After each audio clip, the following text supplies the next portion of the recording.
Hey guys, I am in my truck and I'm just waiting for my next appointment, right?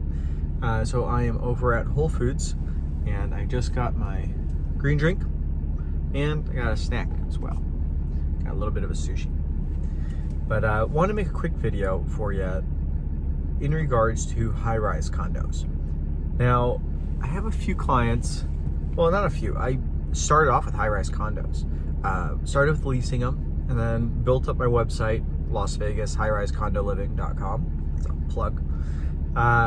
Built up my website and then went to selling when the market came back. When I got into real estate, it was way back into 2007. That's when I got my real estate license. And how long has it been now? Is that 13 years? It's 2020. Just the end of 2020. So yeah, about 13 years. And when I got into real estate, it was all crashing down. So that was just going south. But I found a niche in high-rise condos. Started leasing them, and then eventually over the years built up a large enough presence on the internet with my website that I could start selling them. I got clients that wanted to purchase and started going into that. Now I've done everything, right? I've done high-rise condos, I've done land, I've done commercial, a little bit of everything. But I wanted to talk about, is a high-rise condo right for you? It's not right for everybody. But for a lot of the clients that I get, they like it because they're coming into town from somewhere else and they just want a place that's going to be kind of controlled, right? So controlled in the aspect of you don't have to have a lawn, you don't have to have irrigation, you don't have to have a pool maintenance, even though you get a pool, and you just turn your key and kind of forget about it. Now, is it right for you? Let's go through it. High-rise condos are low maintenance, but they are condos. So you may have a luxury 5-star hotel right beneath you or next to you, but you are still in a condominium. Now, what is a condominium? With real estate, it's kind of funny because what we say is when you own a condo, you own an air bubble. And when you own an air bubble, that literally means you own this bubble.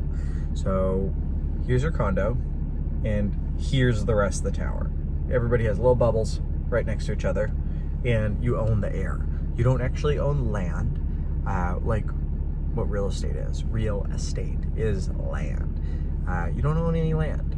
So does that make you feel okay? I would be okay with it. It doesn't matter to me, because what you're purchasing is something that has value to somebody else, and you can sell it later on. Usually you sell it for more. Sometimes you sell it for less. But that's kind of what you use a realtor for. Hopefully you get a good deal. Right now in Las Vegas, since 2012, we've been up. We've never had a negative year since 2012. Markets are cyclical. They go up and down. So at some point it has to go down. I thought it was going to be at the beginning of this recession or the beginning of this pandemic. But they went up way bigger than we've seen in the past few years. In Las Vegas, we've gone 12% up year over year, which is huge. So that's going on. But getting back to bubbles, you own your bubble and you own everything within the sheetrock. So you don't have the plumbing outside of your sheetrock. You have just the fixtures that come in and the flooring. Everything inside the sheetrock is your responsibility. Now, if that works for you, then fantastic. If something that is, if you prize being able to have low maintenance in general, so you don't have to take care of landscaping, you don't have to worry about, usually you never have to worry about people breaking into your place because it's vacant and people can see that it's vacant, or suspicious characters are driving around your neighborhood if you're not in a gated community. And even gated communities can seem like, why do we have a gate? It's all just open anyway. Anybody follows each other in. But why do you want to have a condo? If you guys let me know why you own a condo or why you would consider owning a condo. Why is how the high rise is interesting to you? you're watching this video, there's obviously something going on. But let me know in the comments what you think. Some questions are that you have. But why do you want to own a condo, and what's the benefits? What's the negatives? That's kind of what I want to go over today.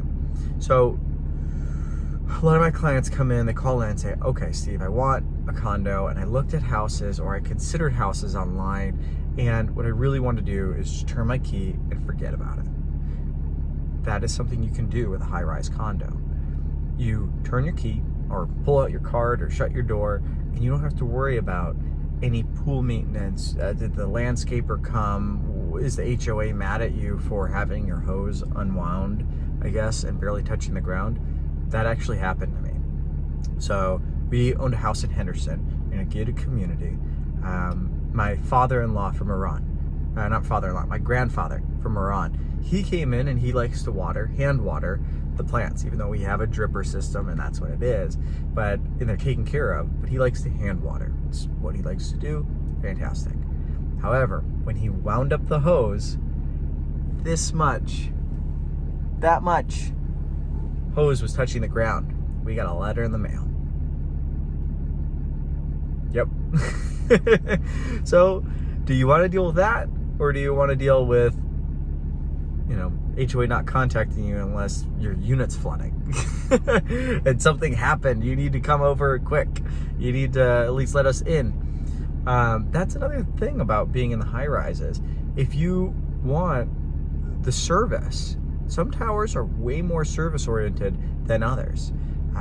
Some towers you can go in and just, honestly, never be there. Some of my clients never go to their condos. I don't know why. They say, I want to, maybe they're sporadic and say, I want a condo in Vegas. And so then they purchase a condo and then maybe come once a year. But anyway, I want to tell them, hey, let me know so I can just go ahead and live in your condo the other, 11 months. But so the service of these condos can be really cool. So like if we were in the Waldorf Astoria, one of the best condos on the Strip, and I actually just came from there. I just did an inspection from that property. We're selling one bedroom, it's $1 million. That tower has the best possible customer service and service-oriented staff. They have super high standards. So most of them, they take your mail in if you have boxes, right? They'll keep your boxes. If you get too many, you say, just put it in my unit. So they'll put it in your unit. With the Waldorf, you have your own valet area, which is a valet closet for your unit. So you have a small door on inside your unit and outside your unit.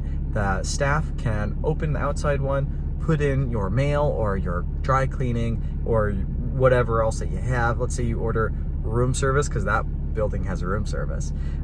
Order room service in the middle of the night and you don't want to open the door and have them see you in your night gear. They put it in the little valet area and you can open up on your side and you can take out your snacks. That is cool. That's the only tower that has that in Las Vegas.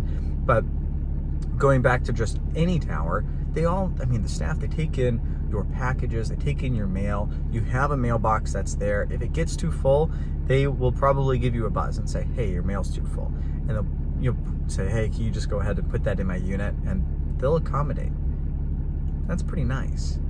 Now, if there's something, let's say, like if you needed some kind of maintenance done and you were not there, front desk can let people into your unit. Now, with the Waldorf, they'll actually go through, if you want to get on a system, I keep going back to them, but their service is awesome. They'll put you on a monthly system to go in and take care of your, run your water so your P-traps don't dry out, you don't get any smells in your unit. And then also replace your air filters in your air conditioner. And so they'll service that, and then you get a little card that says was serviced on this date, and that's pretty nifty, right? You wonder what you're paying for with your huge HOA dues. That tower has huge HOA dues, and we can make a whole nother video on HOA dues. But that is a lot of stuff. But usually with HOA dues, they go by the square footage. So if you have 1,000 square feet, you'll do X amount of dollars and cents per square foot. Usually it's around 60 cents, 65 cents a square foot for most towers. Like if we're over in the Martin, that's about 61 cents a square foot, I believe. And then if you're going into city center, that's when you get into the center of all of the super high-end stores. The Aria Casino, that's right there. It's all part of city center. The Crystal Shopping Mall. If you're in that area, which is either Veer or the Waldorf Astoria, your HOA dues are huge. So you're probably around at least 85 cents, 90 cents a square foot, up into like over $1 a square foot. So that is something to look at if you're considering those properties. But most are usually around 60 cents a square foot, 65 cents. So not insane, not too bad. If you are wanting to not have to really worry about too much, some of these towers will bundle all of your normal fees into that one HOA fee. So like the Martin and Panorama Towers, you get your cable and internet, basic cable and internet and TV all included in your HOA dues, which is nice. If you're not here all the time, well, then you can just use normal channels. But let's be real, who watches TV anyway? Everybody streams everything on YouTube or Amazon or Prime or all other pick your streaming device. I know I don't have cable anymore. That was a waste. I'm paying $500 a month for what? I don't use 10,000 channels. I have my Amazon stick. And is it Amazon stick? Yeah, Amazon Fire. It's a Fire stick. So I have my Fire stick and just stream all that stuff. All I pay for is internet. So you can do that with these towers. It kind of bundles things together. That's kind of neat. Now, if cooking's important to you, going back to, is high-rise living something you want to do? Not many towers have gas stoves. I am not a professional chef and I'm not avid cooker, but from the clients that I have that are, the overwhelming consensus is I want a gas stove. Panorama, that has a gas stove. The Waldorf Astoria, those have gas stoves. And I'm trying to think of any of the other ones that do. Queensridge, I'm sure, has gas stoves. That's in Summerlin. All of the super high dollar ones and Panorama have gas stoves. So that's good. But everything else is going to be electric. If you're over in Sky, it's going to be electric. Turnberry, I want to say Turnberry Place has a gas stove, but Turnberry Towers, I want to say, is electric. I think that's accurate. Yeah, I think that is. Allure is definitely 100% electric. That Allure is the most affordable building on the block, so they're definitely electric on that one. And you know, let me know if I messed something up. I think I'm pretty sure that I have it all correct, but let me know what you think. And is gas stoves important to you? Maybe my clients are way more particular than you guys. So electric or gas, I have electric. I'm fine with electric, but I'm going to be building a house and I'm definitely putting gas in that because I think people like it. I think people want it. But so high-rise living, it's low maintenance.